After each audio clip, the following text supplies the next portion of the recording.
नमस्कार,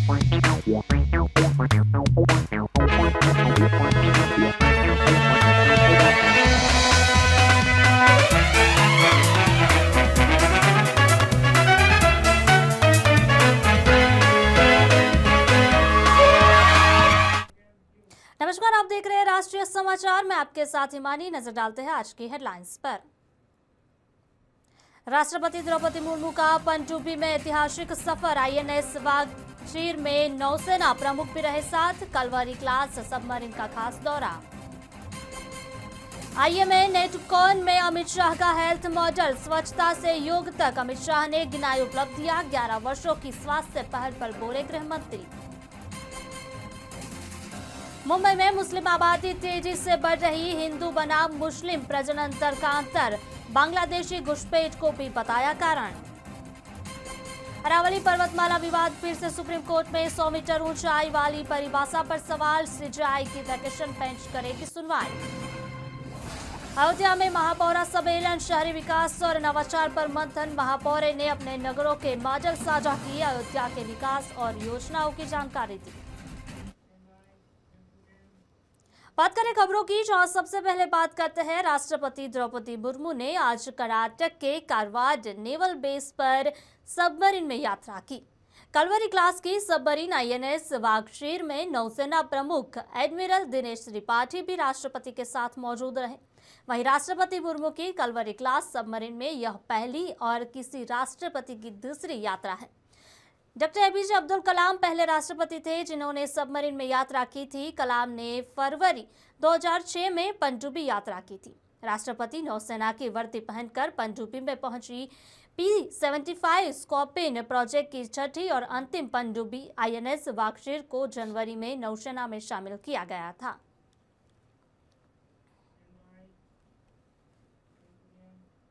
बात करें केंद्रीय गृह मंत्री अमित शाह ने नेशनल कॉन्फ्रेंस आईएमए नेटकॉन 2025 में हिस्सा लेते हुए सरकार के समग्र स्वास्थ्य दृष्टिकोण पर प्रकाश डाला। उन्होंने कहा कि पिछले 11 वर्षों में एक मजबूत और व्यापक हेल्थ इकोसिस्टम तैयार करने के लिए लगातार प्रयास किए गए हैं। इसकी शुरुआत स्वच्छ भारत मिशन से हुई, जिससे तहत हर घर में शौचालय निर्माण और स्वच्छता को प्राथमिकता दी गई, जिससे कई बीमारियों को उत्पन्न होने से पहले ही रोका जा सका। उन्होंने कहा कि स्वच्छ शहर, गांव और घर स्वास्थ्य की मजबूत नींव होते हैं। इसके बाद फिट इंडिया, खेलो इंडिया और योग जैसे अभियानों के माध्यम से लोगों में स्वस्थ जीवन शैली को बढ़ावा दिया गया। अमित शाह ने कहा, अच्छी आदतें अपनाने से स्वास्थ्य स्वस्थ रहता है। वहीं योग के माध्यम से देश में स्वास्थ्य स्तर में निश्चित रूप से सकारात्मक सुधार आए हैं। आईएमए का 100वां एक प्रकार से राष्ट्रीय अधिवेशन है और शताब्दी का भी वर्ष है। मित्रों, कोई भी संस्था जब शताब्दी तक पहुंचती है तो एक बहुत बड़े इतिहास को पीछे छोड़कर जाती है और एक आने वाले लंबे समय के लिए आने वाली चुनौतियों को भी, आने वाली सभी चुनौतियों को पार करने के लिए, आयोजन करने के लिए भी वो वर्ष बहुत महत्वपूर्ण होता है। तो एक तो 100 साल तक इस देश के स्वास्थ्य के क्षेत्र में मेडिकल एसोसिएशन के माध्यम से देश की जनता की सेवा की जो उपलब्धियां हैं, इसका एक साल में महिमा मंडन करना, इसको लोगों तक पहुंचाना, आपके सेवा भाव, कर्तव्य परायणता और आपकी सिद्धियों को जनमानस के अंदर स्थिर करना, स्थित करना। और दूसरा, इस क्षेत्र में जो बदलाव आए हैं, एक प्रकार से आरएमपी से लेकर स्पेशलाइजेशन तक का बहुत बड़ा यात्रा इस क्षेत्र में भी तय किया है। वो पूरे क्षेत्र को आने वाले समय के साथ कदम मिलाने के लिए तैयार करने का भी यही साल है। बीजेपी नेता और पूर्व सांसद किरीट सोमैया ने बीएमसी चुनाव से पहले जनसंख्या को वृद्धि को लेकर बड़ा बयान दिया। उन्होंने एनएफएसएच रिपोर्ट का हवाला देते हुए दावा किया कि महाराष्ट्र में मुंबई के मुस्लिम परिवारों की प्रजनन दर हिंदू परिवारों से दोगुनी है।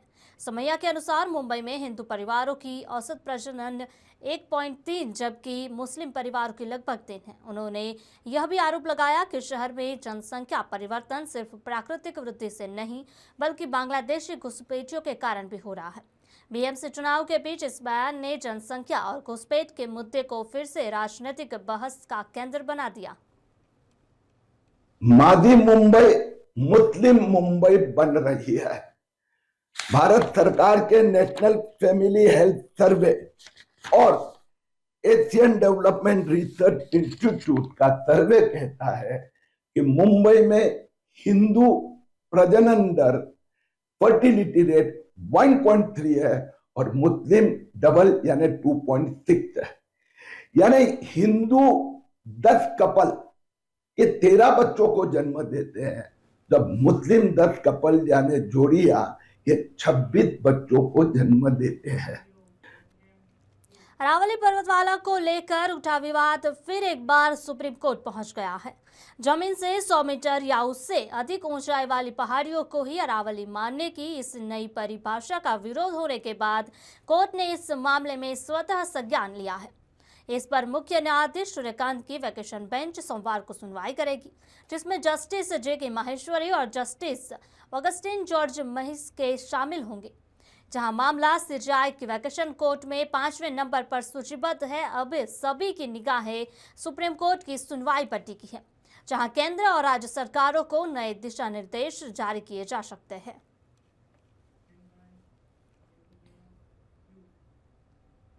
अयोध्या में आयोजित प्रदेश स्तरीय महापौर सम्मेलन में शहरी विकास और नवाचारों पर गहन मंथन हुआ।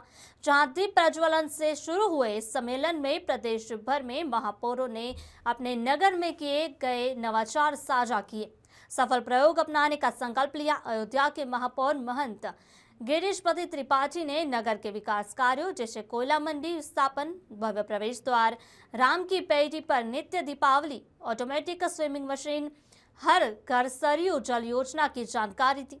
उन्होंने राम गाथा आधारित पेंटिंग और रामधुन से श्रद्धालु को आध्यात्मिक अनुभव भी प्रदान किए। महापौर संघ के अध्यक्ष उमेश गौतम ने बरेली के नाथ कॉरिडोर और पर्यावरण संरक्षण से जुड़े नवाचारों पर प्रकाश डाला।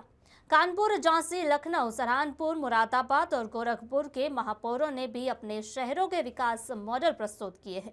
जहां सम्मेलन में पूर्व प्रधानमंत्री की प्रसारण हुआ, जहां पर बात करी जाए, नगर विकास मंत्री डॉक्टर ए.के. शर्मा जूम के माध्यम से जुड़े थे। महापौर जी का आभार व्यक्त करती हूँ कि कल उन्होंने हम लोगों को बुलाया, श्री राम लला के दर्शन कराए हैं। बहुत अच्छी, जिस लड़ाई के लिए हमारे दसियों पीढ़ियां समाप्त हो गए हैं, आज हमारे प्रधानमंत्री, हमारे मुख्यमंत्री जी की वजह से आज उनकी जन्मभूमि पे जो चहल पहल, जो एक स्कूल की स्थापना हुई है, इसके लिए मैं अपने प्रधानमंत्री का बहुत बहुत आभार व्यक्त करती हूँ। और आज हम लोगों का आपस में काम कैसे, मतलब किस किस नगर निगम में क्या क्या काम हुआ है, इस विषय पे चर्चा है और हम लोग एक दूसरे को शेयर करेंगे। हम लोग तो ये सम्मेलन करते रहते हैं। इस बार ये हुआ कि अयोध्या में हो, तो अयोध्या में हो गया। हम लोग सारे मेयर आए, हम लोग आपस में अपने अपने ज़िले की बात भी कर लिए। और कल मैं इस मेयर को धन्यवाद देना चाहती हूँ यहाँ के, कि जिन्होंने हम लोगों को कल ही सरजू आरती, कनक भवन और हनुमानगढ़ी, हनुमान जी के दर्शन और रामलला के दर्शन कराए। इससे बड़ी बात क्या है, हम लोग तो 11 बजे तक इसी में रहे।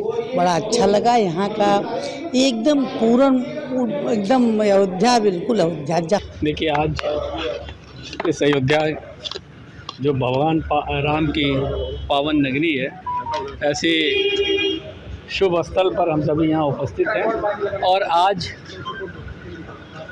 उत्तर प्रदेश के सभी महापौर यहाँ पर उपस्थित हैं अपने प्रादेशिक सम्मेलन हेतु। ये एक ऐसा मंच होता है जहाँ पर हम अपनी बातें रखते हैं और दूसरों की बातें सुनते हैं। दूसरों के यहाँ क्या बेहतर कार्य हो रहा है, हमने अपने यहाँ क्या बेहतर किया, इसकी चर्चा भी होती है।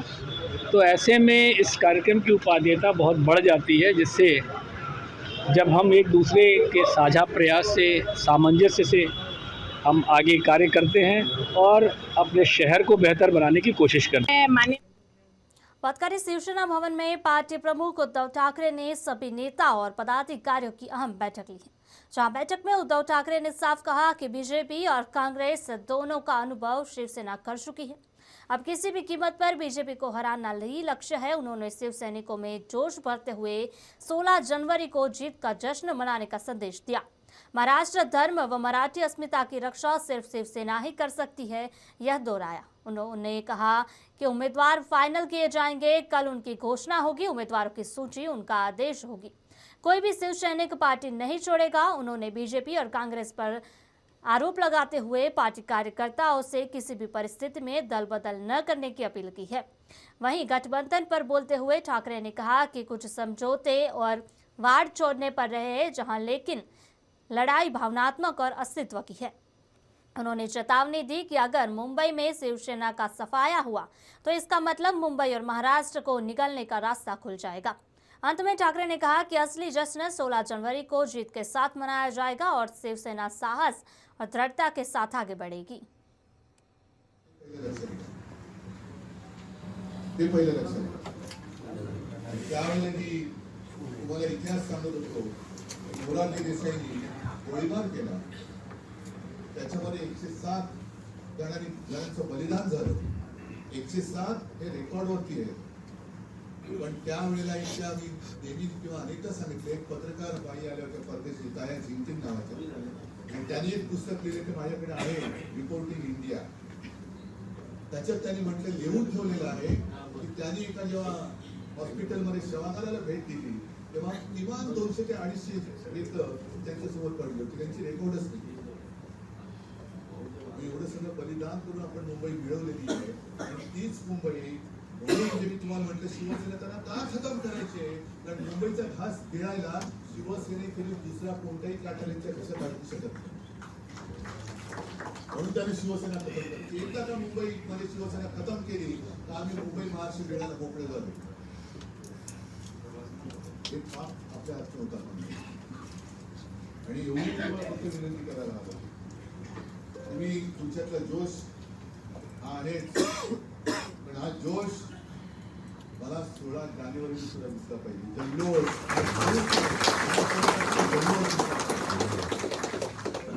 मी आता इथून जाणार आहे घरी, आता घरीच जातो, दुसरीकडे काय जाणार नाही, आणि त्याच्यानंतर मी उमेदवारी एक फायनल करायला घेणार।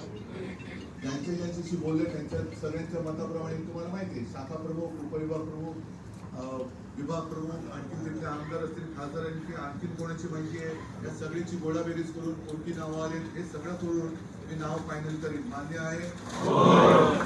अनेकांना उमेदवारी मिळणार नाही,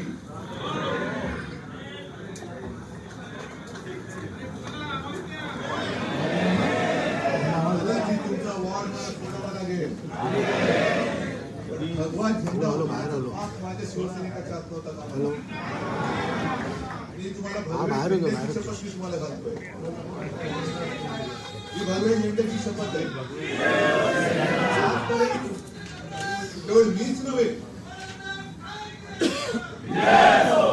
आजपर्यंत केवळ मीच नव्हे तर छत्रपती शिवाजी महाराजांपासून भगव्या झेंड्याने अनेक कृती पाहिल्यात, अनेक वाद त्याच्यावरती त्याच्याच माणसांनी केलेले पाहिलेले आहेत, तरी सुद्धा तो न थकता न डगमगता फटकत राहिलेला आहे, तेज देत राहिलेला आहे।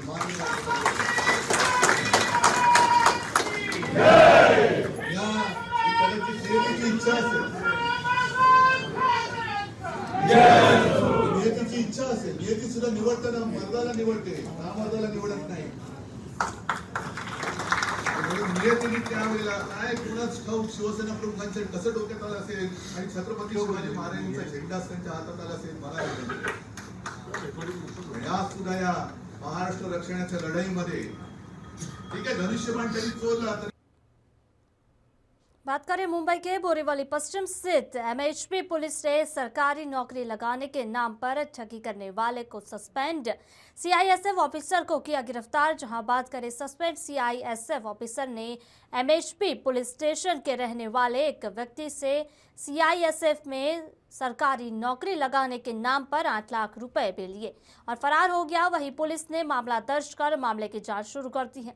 जांच में पता चला कि आरोपी सीआईएसएफ का अधिकारी है जो किसी मामले को लेकर सस्पेंड हुआ था, जो लोगों को सीआईएसएफ में नौकरी लगाने के लिए नाम पर ठगी किया करता था। पुलिस ने सस्पेंड ऑफिसर को गिरफ्तार कर लिया है। जांच में पता चला कि आरोपी नीलेश काशीराम राठौर के ऊपर ईओडब्ल्यू में भी सरकारी नौकरी लगाने के नाम पर ठगी का मामला दर्ज किया है। पुलिस आरोपी से यह जांच कर रही है कि अभी तक इस आरोपी ने और कितने लोगों को सरकारी नौकरी लगाने के नाम पर ठगी की वारदात को अंजाम दिया है और इस ठगी की वारदात में और कितने लोग शामिल हैं। नीलेश काशीराम राठौड़ नाम का एक सीआईएसएफ का सस्पेंडेड कर्मचारी है। वो एक व्यक्ति को आपको मैं नौकरी लगाता हूँ ऐसा उसने बता के 8 लाख रुपए उससे लिए थे और मेरे पास ये पुलिस स्टेशन में गुना दाखिल था। हमने उस आरोपी को अरेस्ट किया है। आगे तहकीकात हमारी चालू है। आरोपी का बैकग्राउंड क्या है? इसके साथ और भी कोई लोग हैं या अन्य पुलिस स्टेशन में इसके खिलाफ मामले दर्ज हुए? उसकी जांच चल रही है। इसने और किसी को इस प्रकार से ठगी किया है क्या, इसका हम जांच कर रहे हैं। जनता को क्या मैसेज देंगे जो सरकारी नौकरी लगाने के नाम लोगों के साथ? एक ट्रैप है जिसमें आपको नहीं फंसना है। कोई भी अगर आपको ऐसा बताएगा तो कृपया आप पुलिस स्टेशन में आके उसकी मालूमात दे दीजिए।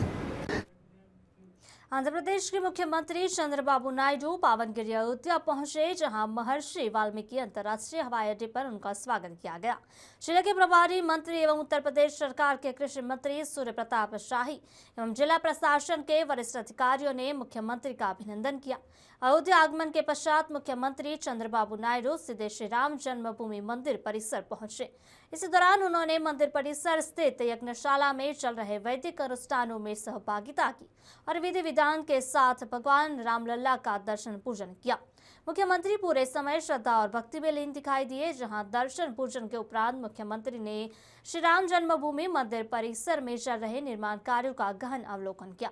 उन्होंने मंदिर की भव्यता, अद्वितीय शिल्पकला और उत्कृष्ट वास्तुकला की सराहना की। मुख्यमंत्री ने कहा, अयोध्या आना उनके लिए एक अलौकिक और आध्यात्मिक अनुभूति है। इस अवसर पर चंद्रबाबू नायडू ने कहा कि श्री राम जन्मभूमि मंदिर संपूर्ण राष्ट्र की आस्था और सांस्कृतिक चेतना का प्रतीक है। इससे पूर्व वे 22 जनवरी 2024 को श्री रामलला की प्राण प्रतिष्ठा के अवसर पर अयोध्या आए थे और आज पुनः दर्शन कर स्वयं को अत्यंत सौभाग्यशाली महसूस कर रहे हैं।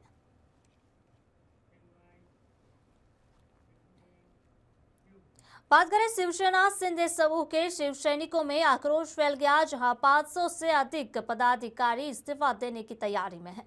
वार्ड संख्या 10 में स्थानीय उम्मीदवार को प्राथमिकता देने की मांग को लेकर शिव सैनिकों ने शाखा कार्यालय के सामने अपना गुस्सा जाहिर किया। पिछली बार इस वार्ड में एक विदेशी उम्मीदवार को पार्षद बनाया गया था, लेकिन पिछले 5 वर्षों में वह वार्ड में दिखाई नहीं दिए। इसके चलते अब शिव सैनिकों ने स्थानीय उम्मीदवार को मौका देने की मांग करते हुए जोरदार नारे लगाए। साथ ही उन्होंने वरिष्ठ नेता को चेतावनी दी है कि अगर उनकी मांग नहीं मानी गई तो सभी पदाधिकारी और कार्यकर्ता एक साथ इस्तीफा दे देंगे।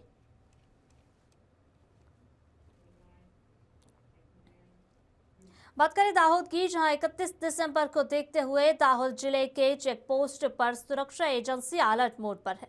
मध्य प्रदेश और राजस्थान से जुड़े इस अहम चेक पोस्ट पर छोटे बड़े सभी वाहनों की सघन जांच की जा रही है, ताकि किसी भी तरह का नशीला पदार्थ गुजरात में प्रवेश न कर सके।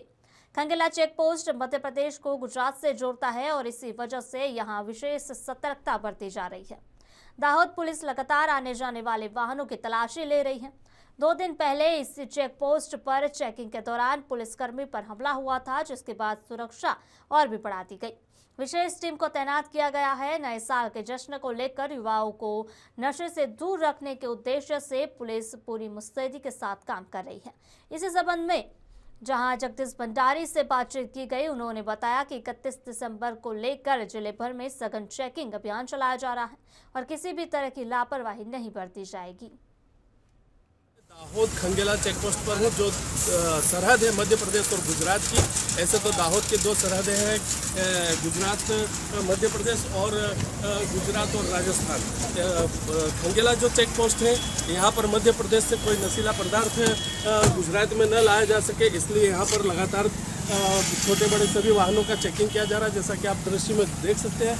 और 31 दिसंबर आने को है, जो कि आज के युवा धन बाय बाय 2025 और वेलकम 2026 करने को तैयार है।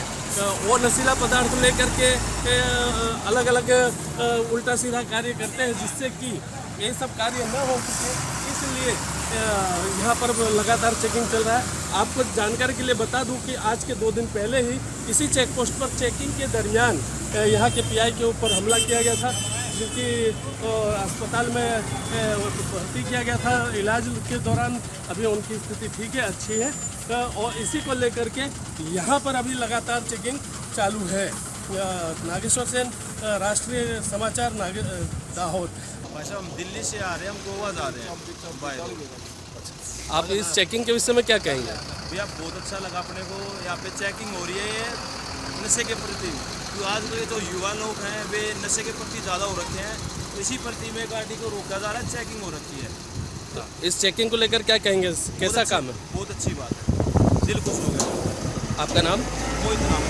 31 को लेकर के खंगेला बॉर्डर पर जो चेकिंग चल रही है, उसके विषय में आप क्या कहना चाहेंगे? दाहोद डिस्ट्रिक्ट पुलिस के द्वारा 31 दिसंबर को ध्यान में रखते हुए दाहोद डिस्ट्रिक्ट के खंगेला, मीनाक्या, धावड़िया जैसे बड़ी चेक पोस्ट और बाकी के जो भी चेक पोस्ट है, उन्हीं सभी जगह पे चेक पोस्ट का आयोजन किया गया है, जिसमें पुलिस के जवान, SRPF के जवान, होमगार्ड के जवान वगैरह मौजूद है और राउंड द क्लॉक उसमें चेकिंग चल रही है। प्रोहिबिशन हो, इलीगल आर्म्स हो या फिर कोई भी इलीगल एक्टिविटी हो, उसको कंट्रोल करने के लिए 24/7 पुलिस का प्रयत्न जारी है। खबरों का दौर जारी रहेगा, देखते रहिए राष्ट्रीय समाचार। नमस्कार।